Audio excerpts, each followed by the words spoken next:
ও আস্তে। স্যার 7 অঙ্কটা পাচ্ছি না। তা আটেরটা কর। স্যার 8টাও পাচ্ছি না।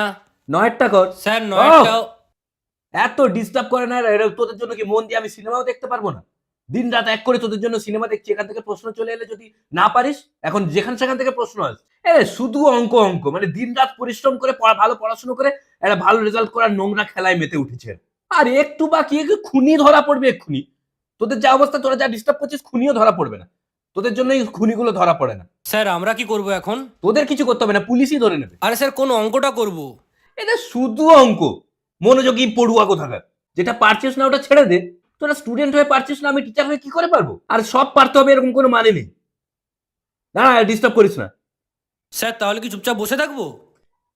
আরে হয় চুপচাপ বসে থাক, না তো মন দিয়ে চুপচাপ দাঁড়িয়ে থাক। আমাকে দেখতে দে, আমাকে এখান থেকে প্রশ্ন আসতে পারে। আর যদি বাংলা ওটিটি থেকে প্রশ্ন আসে, লিখতে পারবি? যদি তোদের পরীক্ষায় প্রশ্ন পড়ে যে বিপদে পড়লে তুমি কাকে ডাকবে, ভাদুড়ি মশাই না মন্টু পাইলট, কি লিখবি?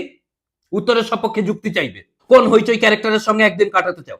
এরকম প্রশ্ন এসে গেলে, যদি এরকমও প্রশ্ন চলে আসে, তোমার কাছে সেরা ইনভেস্টিগেটর কে? একেন বাবু, চিত্রবাসু না অচিন্ত?